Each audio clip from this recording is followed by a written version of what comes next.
Hi, this is James, and for today's video, I'm talking about the things that make me happy in the music industry.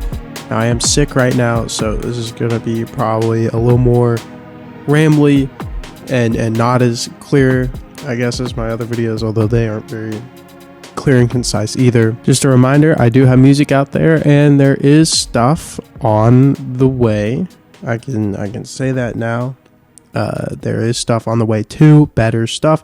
But I do have an album out now. I Only Know What the People Before Me Said by James Coe. Check it out, all streaming services, including on my YouTube channel. Now, what made me want to make this video is Chanel Beats, almost a channel. Chanel Beats released a new album, and it is so good. I don't often get this feeling anymore of the guaranteed album of the year feeling. Like, I cannot tell you the last time I had guaranteed album of the year this quickly. Last year, I remember feeling conflicted because with Rosalia and the Blood Orange album, and honestly, even when I was listening to the Geese Project, the Nourished by Time album, that was another one that over the course of the year, I gradually listened to more and enjoyed more. Now this year, so far, I liked a lot of stuff. But I also had a lot that I was bored by. This stood out in a way that was so distinct, and it's insane how good it is. If you listen to one song this year, let it be Tyler Richard. And that is, I guess, sort of a preview. I always do like a year-end video of my favorite stuff. I will be shocked if Chanel Beats is not top 3. If that album is not top 3, if not the best, I will be entirely surprised. Next thing that I'm happy about, and I'll do it kind of on theme, is music videos. Chanel Beats just released a video for the song I recommended. It's fantastic. Check it out. It's amazing. It's amazing.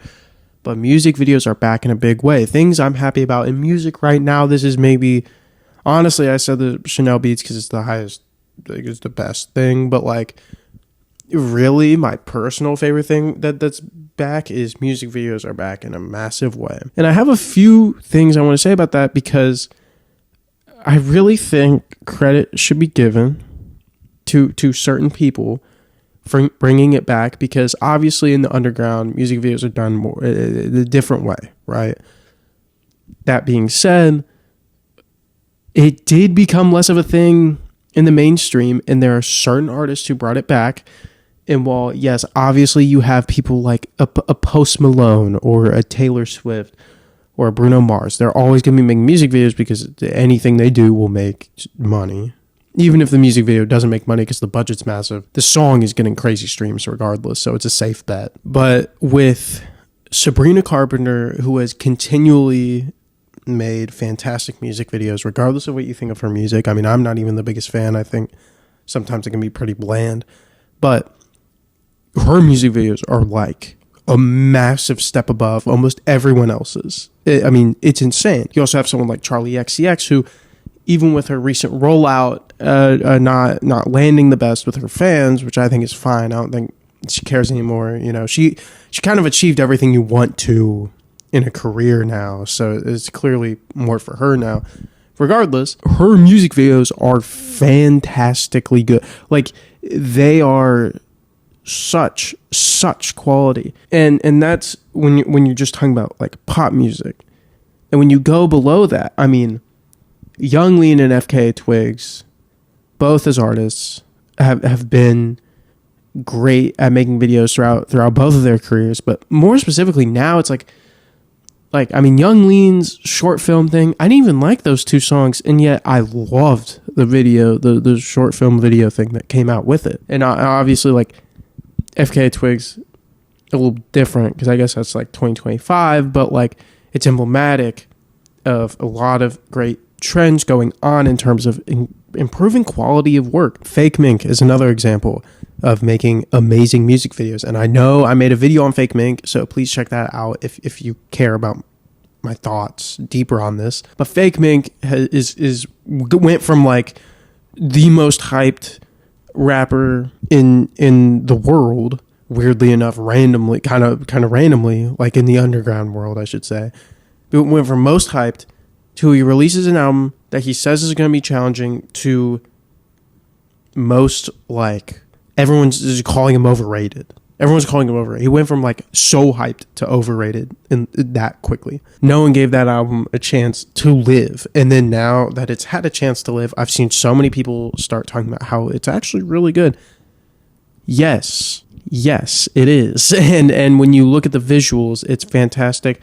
And I've become really bored with a lot of the aesthetic choices being made in music, because it's all done in a sort of fake nostalgic wave. That I wrote a Substack essay. It's coming out.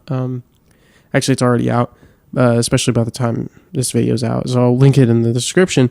Or a Substack essay, and I touch on this, where nostalgia has been manufactured in a way that is fake, and not just in the literal sense of people have talked about the manufactured nostalgia, but it's not even like referencing a thing in the past in any level anymore. Like, we've like just made up that it's nostalgic now. Like, it's not even calling back to something or meant to make you call back. And that's sort of a shot at some artists I mentioned in the essay. That being said, there are also many artists I think do actually interesting aesthetics now that aren't just trying to nostalgia bait you. And one of those is Fake Mig. I mean, I hate to say it, it's a Lynchian thing.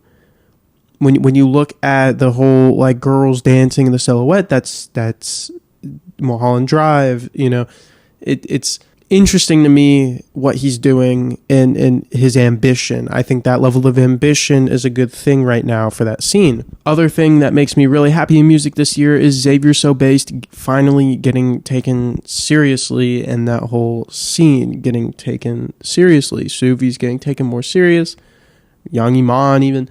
Certain artists now are starting to get a treatment that they've deserved for a while, which is that they're actual artists. And yeah, Xavier So Based new album, talk about just killing it in a way that, I mean, I don't think many people anticipated, because not only did he make like a statement record, it's one that like I will imagine will be hard for him to surpass. It is a legitimately great work. And despite his age, he's managed to show a weird level of maturity across that album. It's weirdly diverse in the sound. It's great. 3 more artists that I want to touch on before this ends. One is Jim Legacy. He has continued to do what he does best. Great music videos. He's just doing what he did before, but it's so good. I don't care. He can make the same song 1,000 times, and I'll say it's great 1,000 times. Next is Yahweh Nail Gun. This is like an album that will, I think, change a lot of things in terms of what is given priority and what is being platformed by a lot of like alternative like influencers or people that like want to seem cool or like whatever it is. I think this band has that potential to be like a new LARP band that people are going to be like pretending they always loved, because what they're doing is so cool. And Industrial is making this big comeback that I really love. When I say comeback, it's more just, it's at the forefront of breaking alternative music right now, which is great because I personally love it. And also, more experimentation is better. And again, it's not trying to be cyclical and call back to a past era.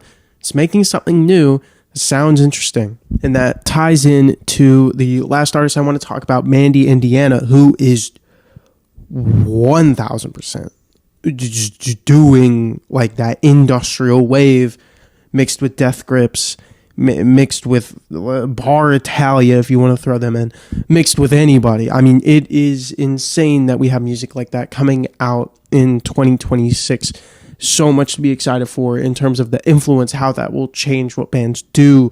Like, I mean, imagine if we went from like breaking alternative bands, like how safe, when you think of how safe alternative was for a while, it was like that indie popish thing. And then now that like safer indie pop now is sort of been moved to Geese. And like, that's fantastic because it's like Geese is much more challenging. And it's like now the breaking alternative bands are sounding more like Yahweh Nailgun and Mandy Indiana. It's amazing. Oh, I forgot one major thing. I need to include this before the video's over. Surf Gang has solidified themselves as just some of the best producers like in the game of this year. Personally, my favorite producers of this year, Surf Gang, that Mike and Earl project. They did a project recently called like Amnesia or something with a UK rapper artist. And wow, is Surf Gang not just crazy innovative and just quality consistent?